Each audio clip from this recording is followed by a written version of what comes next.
failing to realize that by... Wait, Kendall embodies want and emotions? Yes. Okay. Because she wants a better world. She has good intentions, and she cries about it, thinking. But she fails to realize is that she's just contributing to everything. For her, I have this wisdom. Just words will not change the world. She must take action. Unfortunately, right now, she does not have the power, she does not have the wisdom, and she does not have the willpower to do that. Once she grows up, she will have the power to do all of that. Kaiya embodies social life and frustrations. Okay. She has many friends, and she has a social life. She complains to you that you're being demanding and over imprudent and just borderline crazy, failing to realize that she is stubborn, as stubborn as you, and she can be very demanding at times. For her, I have this wisdom, and this wisdom for you. For Kaiya, I can't say much, only that she should find a way to hold her temper, to control her temper. And yes, I know you're recording this, so if Kaiya is going to watch this, I don't mean that lightly, but I also don't mean that in an insulting way. For you, I need you to understand that Kaiya has a social life, and she is building relationships for the future. Okay.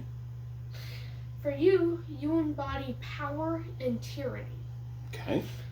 I understand that you have good intentions. And I know that you have a hard life and that you are stressed. You think we're slightly disobedient, that we are selfish and spoiled, failing to realize that you are slowly slipping away from being a father and turning into a tyrant. You don't give us options. You just give us orders that it's essentially you either do something that you would never want to do, or you lose something so important that you can't live without it. Okay. And of course, that's an exaggeration. That's all right, Ben. I want you to tell me how you are thinking and how you're feeling. Now, for me and Mommy, we embody the listeners, the watchers, the people who sit quietly. Mommy doesn't fit too much into this criteria, so some of the stuff that I'm about to say about myself goes the same. But unlike you three, not insulting you, you bicker and you fight. You fight over small things, big things, and unimportant things, critical things. You bicker about everything. Me, I wait, I listen, I hear, and I see, and I understand things that you do not. Okay. And I understand that I am an outlier, that many things I do not indulge. My trade-off for not having a social life, for not exercising much, for sitting inside all day, is I listen. I understand what happens. And I know that you and Kendall and Kaiya have problems that you can fix. Kaiya can't fix your problems, nor can I can't fix them. You have to fix them. You have to choose to fix them. Okay. That goes with Kaiya and Kendall as well. Mommy is more social. She understands more things than me. But even though she has an active life full of work and friends, she still waits. She still listens. She still understands the world the same way as me. Mm-hmm.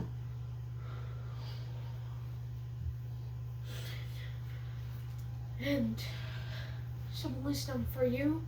Yes, sir.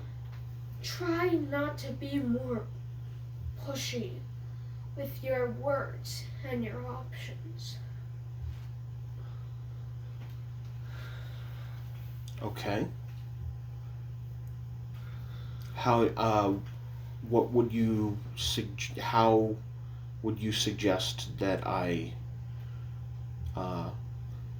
say the problem that we had tonight with Kaiya not going to bed when I told her to, or not turning off her computer when I told her to?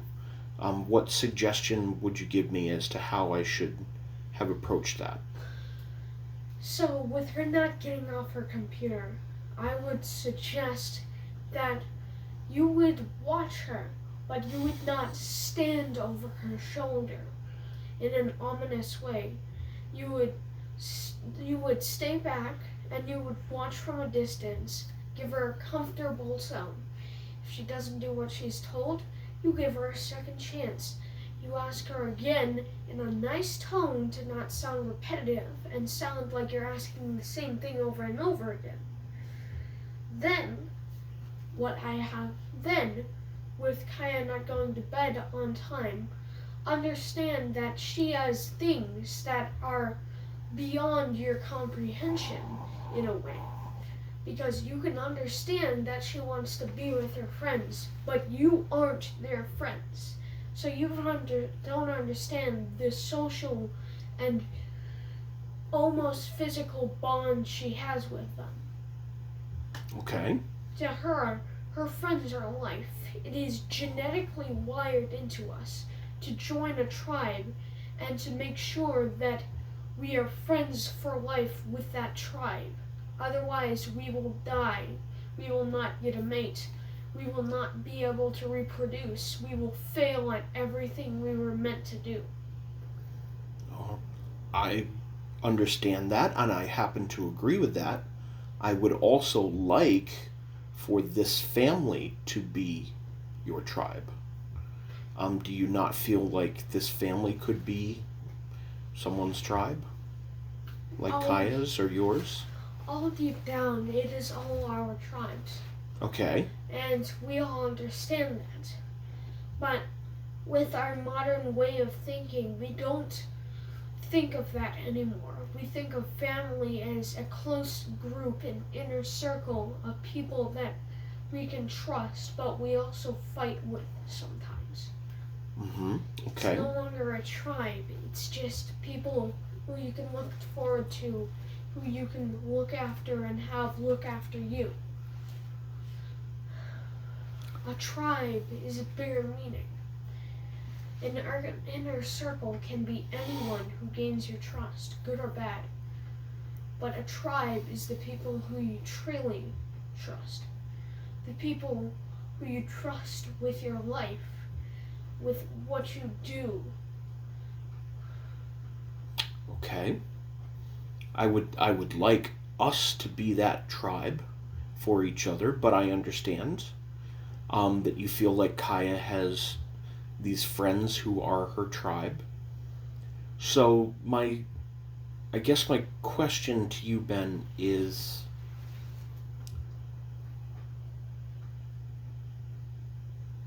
why don't you guys, meaning you children, do what I ask you to do? Well, sometimes things aren't as they seem. Again, you sometimes slowly slip away from being a father to a tyrant, and what happens is you only have a first person view of yourself. Heck, even a third person limited view of yourself. You understand yourself, but Kendall, Kaiya, and even Mommy some are completely blind to the outside world, the true outside world. Because the outside world is where you can see others, and you can think like others. You can see through their eyes. You can walk with their legs. You can be in their skin. You can live their lives through their eyes. Okay. But why? How does that relate to you guys not doing what I tell you to do? The idea is that sometimes even me and Mommy, we get stuck in that first person or third person limited view, and we forget that some things are, again, beyond our comprehension in some ways. And the reason why, and that's partly the reason why we don't do things that you tell us to do. Another reason why is that we are all growing up, and we are at this age and phase are starting to gain independence. We are slowly starting to become free from the childish bonds that kept us sealed to you. Okay. I see that. I see that each and every day where you guys are choosing not to do activities with me, but instead are choosing to do activities on your own or with friends that you've made as opposed to me or one of your siblings. I do see that.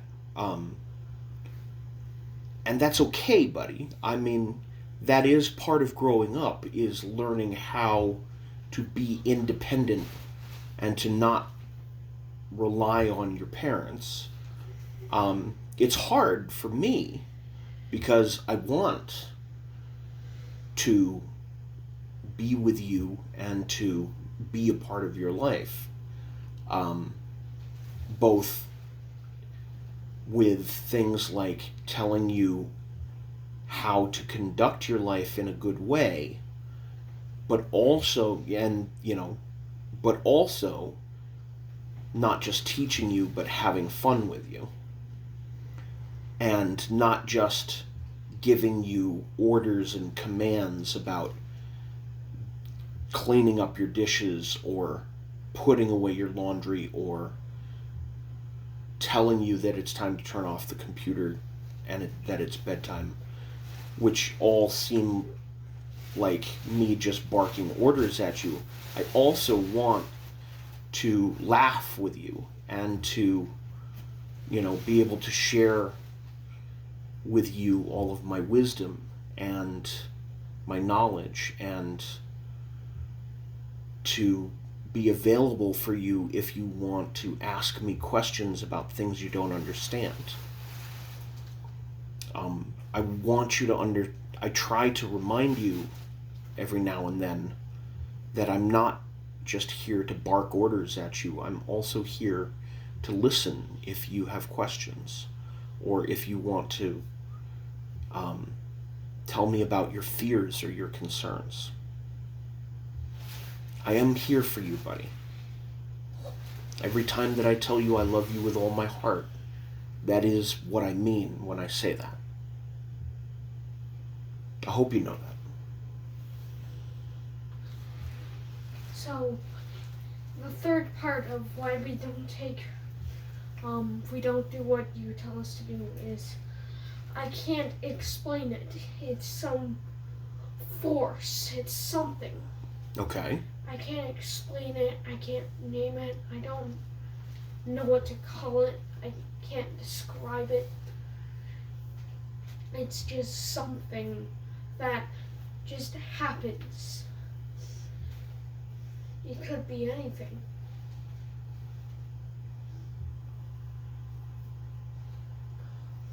Okay. Something that you can't quite explain. Yeah. All right. Well, buddy, I try to make the rules of the house as clear and as simple as possible. And the rules of the house, of course, are the ones that I explain to you guys, and then I expect you to follow them. Things like when it's shower time, you go get in the shower. Things like dirty clothes are supposed to be put in the laundry basket.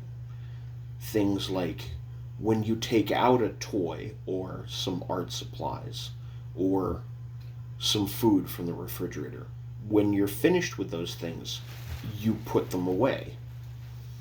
All of those rules for the household are things that I've tried to make as clear as possible to you and your sisters. And again, when does Daddy get mad? Daddy only gets mad when you guys do something you were told not to, or you don't do something that you were told to do. And if we make a mess. And if you make a mess and don't clean it up. And I've tried to be as crystal clear about all of those things as I possibly can for many, many years now. And so it's frustrating to me when, after all these years of telling you guys what the rules are, you continue to break them, or you continue to ignore them. That's what makes me frustrated and what makes me begin to bark orders at you guys. Well, I guess the third thing, it might not be an exact explanation. It might not even be the right thing, but maybe the third thing is the reason why we aren't using these lessons is because these are the wrong lessons. These are the wrong lessons, okay. That you are teaching us. Is that you have taught us what we need to know, and we can learn these lessons you're trying to teach us later on, but you are putting us down the wrong path, and you are making things harder on us and yourself. It's just a thought, but it's food for thought, and it's something to think about. It is something that I should think about. If you feel like I'm you feel like I'm leading you down the wrong path, I do need you to talk to me and tell me what you think is the right path. Please, keep talking. Keep talking to me.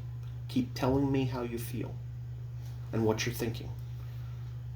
I really, really need you guys to keep talking to me, because if you stop talking to me, then what happened between Mommy and me begins to happen between me and you guys. And I don't want that to happen, buddy. Mommy and I really stopped talking to each other. We stopped telling each other what we were thinking and how we were feeling. And because of that, we lost the loving relationship that we had. And I don't want that to happen between me and you, or me and your sisters. And I told Kaiya something similar the other night. Okay, so I don't want you to think that, that I'm just telling you this. I want all of you to know this. And I'm not saying these sort of things to try and make you sad, okay?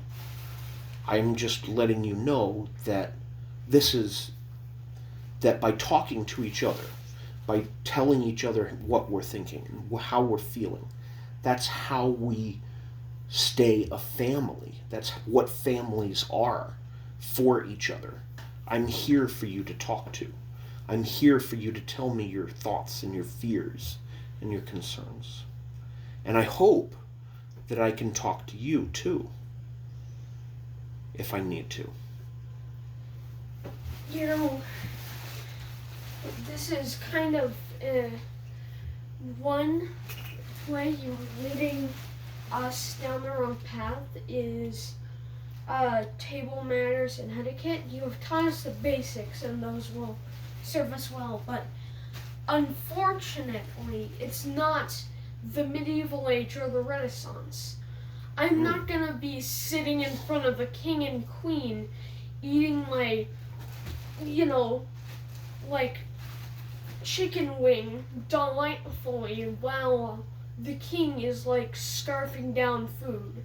That's just not how it works. I'm gonna be eating pizza. I'm gonna be eating hamburgers. There's no, you're not gonna take a fork and a knife and cut a Big Mac in half and eat that half. That's not how you do it. You take your hands and you bite into the Big Mac. Because that's the American way, and guess what? I'm an American. I understand what you're saying, buddy. However, I realize that we have not done a lot of very formal dinners, and that we don't go out to eat at restaurants very often as a family. But those sort of table manners and that sort of etiquette that I have been teaching you is important for things like going out to eat at restaurants or out in public to eat, or if you want to invite guests over for a nice dinner. Those sort of table manners are important, I promise you, even though we have not done a lot of it as a family. Someday, maybe you'll do a lot more of those kind of meals. Two things. One, I'm kind of uncomfortable by this talk because I don't usually do this, and two, it's hot and it's kind of hot in here. But two, have you been recording this? Yes. Yeah. I want to remember this conversation. And I want to be able to share this conversation with people like Mommy. I knew it! Yeah, you knew it. You said it like 10 minutes ago. You told me that I was recording this conversation. Yeah, I said that oh, he's probably recording this or something. Yeah. It was like an afterthought, oh, maybe he is recording this. I was just saying no, Kaiya, don't be mean. How long has this been? We've been sitting here and talking for more than 20 minutes. More than 20 minutes? Uh-huh. Okay. Hey, good talk. I love you with all my heart, buddy. Okay? You are my very special boy. And don't ever forget it. Oh man, you weren't lying. You weren't lying. No, I wasn't lying to you. Why would I lie to you, Ben? All right. Grab your pillows. Grab your taggies. Leave my neck pillow behind. No, I'm stealing this. Are you seriously going to take that tonight? All right. I'm taking this so I can steal it to you. Okay. And to future me, future daddy, future Kaiya, Kenro, and mommy, whatever.